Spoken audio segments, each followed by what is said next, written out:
बड़े जोर शोर से भारत के महान प्रधानमंत्री, यशस्वी प्रधानमंत्री।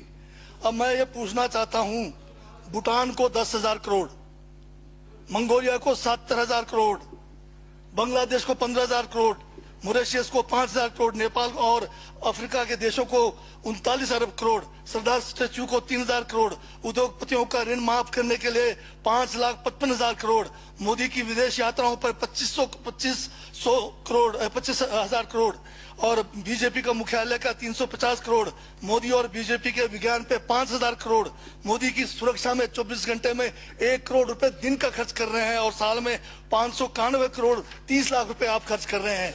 और पिछले 5 सालों में कुंभ के मेले में 15,000 करोड़ और यूएसए के प्रेसिडेंट ट्रंप को नमस्ते करने के लिए 100 करोड़। तो ये यशस्वी प्रधानमंत्री है क्या? इस किस्म के प्रधानमंत्री को यशस्वी कहेंगे? आपने जो है भारत को उच्चतम बेरोजगारी के दर पर पहुंचा दिया है। आज विश्व में भारत जो है भूखमरी में बांग्लादेश से भी नीचे है, आज पाकिस्तान से भी नीचे है। जिस देश में 25% जो है रात को भूखा सोए, उस देश का प्रधानमंत्री यशस्वी है क्या?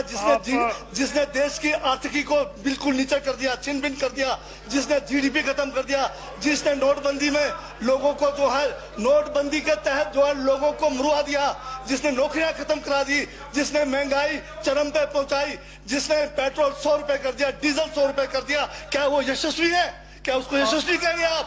यशस्वी प्रधानमंत्री है आपका, जिसने भारत के सैनिकों को शहीदों की संख्या पिछले 30 सालों में सबसे ज्यादा है। क्या ये यशस्वी प्रधानमंत्री है?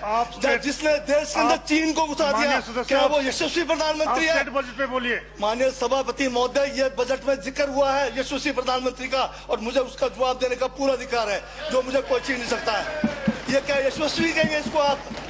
बहुत यशस्वी है। देश का जो है आज बिल्कुल देश को आर्थिक रूप से कंगाल, राजनीतिक रूप से कश्मीर से कन्याकुमारी जो अखंड भारत है वो खंड होने जा रहा है। हिंदू मुस्लिम कर करके आपने जो है इस देश की जो है ऐसी तैसी फेर रखी है। और अब जब मैं कह रहा हूं तो आपको तकलीफ हो रही है। आप बताइए क्या तकलीफ की उसमें है? आप अब ज्यादा अभी लाल किला आपने बेच दिया, रेलवे स्टेशन आपने बेच दिया, एयरपोर्ट आपने बेच दिया। यशस्वी प्रधानमंत्री है। कोयले के खदाने आपने बेच दिया, रेलगाड़ी आपने बेच दिया, बंदरगाह आपने बेच दिया, बेकिस्मती जमीनें आपने बेच दी यशस्वी प्रधानमंत्री जी ने। और कहते हैं कि देश बदल रहा है, देश बिक रहा है। महाराज, ये कहिए देश बिक रहा है।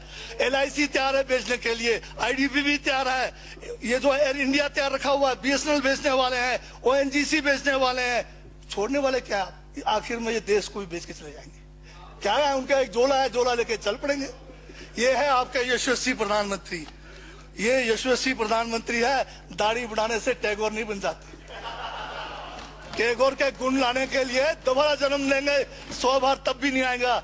हाँ, दाढ़ी बदल के और मेकअप करा के 15-15 लाख के, उससे कुछ होने वाला नहीं है आपका ना, बिल्कुल। और जो जहर आप लोगों ने जो है इतने सालों में इस देश के अंदर जो है आपने जो इस देश में बीजा है, उससे वो जो है ये बजट पे ही है। सर, स्पीकर सर, यशस्वी प्रधानमंत्री जी का जिक्र बजट में आया है, इसलिए मुझे भी जवाब देना पड़ा है। और मैं यहाँ ये कह के इस बात को समाप्त कर देना चाहता हूँ, बर्बाद गुलदस्ता करने को तो एक उल्लू काफी था, हर शाख पर उल्लू बैठा है, अंजामे गुलिस्तान का क्या होगा?